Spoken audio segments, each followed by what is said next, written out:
Think about your favorite villain. Maybe it's Hannibal Lecter, Darth Vader, the Joker, or maybe it's someone completely different. Now ask yourself this: why do you remember them? Is it because they killed the most people? Because they were the smartest? Because they were the most evil? I don't think so. I'm Jake Winters. I've written 2 crime thrillers, and one thing I've realized is that unforgettable villains aren't memorable because they're cruel. They're memorable because they make contact with real human emotions. So today, I want to talk about what separates a villain you forget 5 minutes after finishing a story from one you think about for years. One of the biggest mistakes writers make is creating villains who are evil simply for the sake of being evil. Real people almost never see themselves that way. Every unforgettable villain has an internal logic. It may be completely twisted, but it makes sense to them. They're not waking up every morning thinking, "How can I be evil today?" They're trying to accomplish something they believe is justified. That's what makes characters like Anakin Skywalker, Arthur Fleck, and even He Who Shall Not Be Named feel so compelling. You don't have to agree with them, but you understand how they reach their conclusions.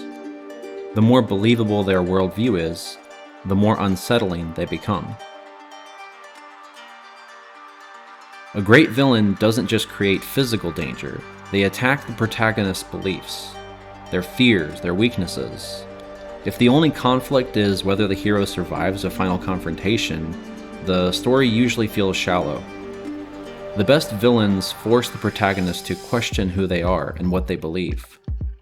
Think about Hannibal Lecter.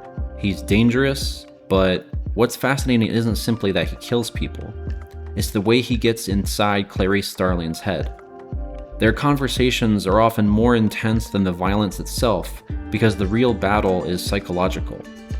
That's the kind of conflict readers remember. Sometimes fictional villains seem almost unstoppable. They're always one step ahead, they never panic, they never make mistakes. Eventually, that becomes boring. The most memorable villains are capable, but they're also human. They get overconfident, they become emotional. Their flaws are often the very thing that leads to their downfall. Those imperfections don't make them weaker characters, they make them believable.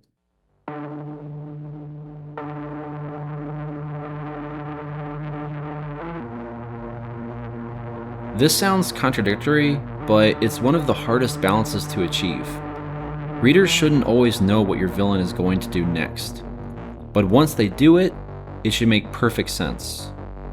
A villain shouldn't surprise readers by acting out of character simply because the plot needs a twist. Instead, the surprise should come from seeing just how far they're willing to go while remaining completely true to who they are. That's what keeps readers constantly guessing without making the story feel random.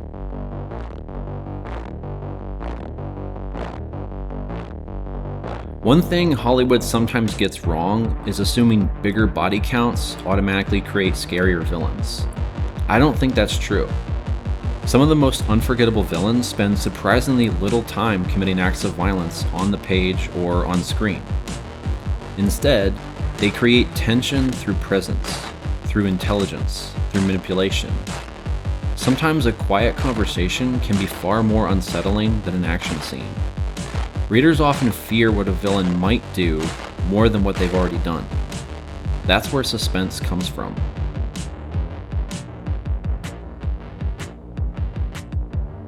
One of my favorite things about great villains is that they often act like mirrors.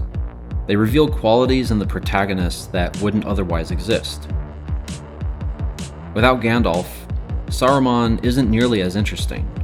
Without Batman, the Joker loses much of what makes him compelling. Without Clarice Starling, Hannibal Lecter becomes a very different character. The best rivalries aren't just hero versus villain. They're 2 people who challenge each other's worldview in completely different ways.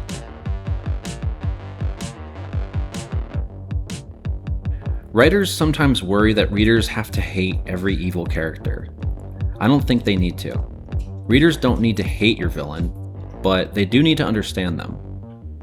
Understanding isn't the same thing as agreeing.